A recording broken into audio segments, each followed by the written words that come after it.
right now in Washington, D.C., there's sort of like this stasis as we await, I think, when Biden gets back into town, and there is supposedly he's given another week or so for this gang of 10 to come up with a deal. Meanwhile, as I said, Chuck Schumer has made it clear that the reconciliation process has started. Now, this involves a lot of committee work. There are specific resolutions that need to be brought up because reconciliation is a sort of a unique type of legislation, legislative process, I should say. And it can only deal with measures that directly impact the federal budget. Now, of course,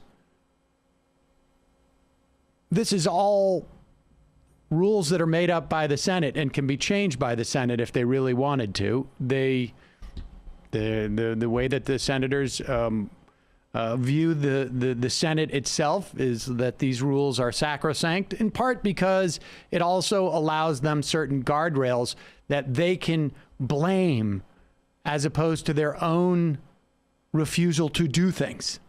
So it's not me, it's the Senate that's constraining me. And that is, it's not us, it's the filibuster. This is the way that they play that game. But that the fact that reconciliation is starting, you can look at it in two ways. One, that this is encouraging because the Democrats will be ready to go. Or two, that it's really just a way of creating more pressure on this gang of 10 to come up with a really insufficient compromise. Now, with that said, even if the gang of 10 comes up with a deal, it's 5 Republicans and 5 Democrats. You still need 5 more Republicans to sign on to anything that they do, and that's highly unlikely. So the idea that they're going forward with the reconciliation at least says that we're not going to get completely sidetracked by what this so-called gang of 10 is doing.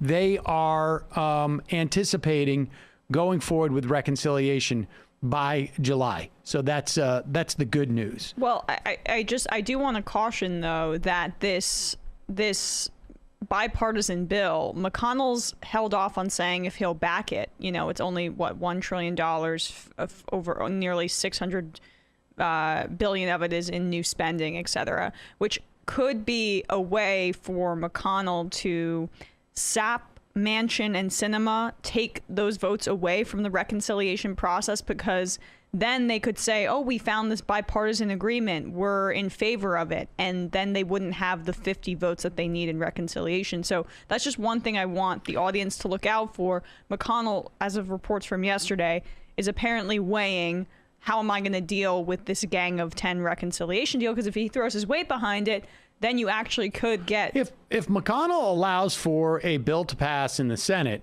the big fear, like you say, is that one thing that was floated was the idea that, okay, we'll do a smaller bill with the Republicans that they can agree with, and then we'll take all the other stuff that we want, that Republicans won't do, and we'll pass that in reconciliation. But like you say, once Manchin or in Sinema or whomever vote for the first bill, if McConnell gives that a green light, then they are less inclined to vote for the second bill. And that's, but if I had to bet, I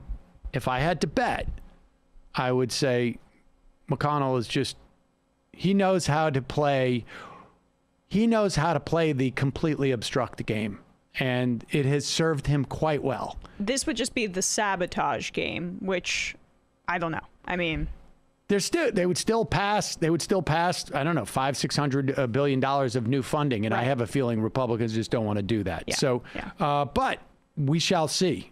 And we'll have a better sense of that in the next 2 weeks, because to get that reconciliation done before they go on break, they need to get this whole process basically done by the 3rd week or so. They need to have that vote the 3rd week or so of July. And so we will know sooner rather than later.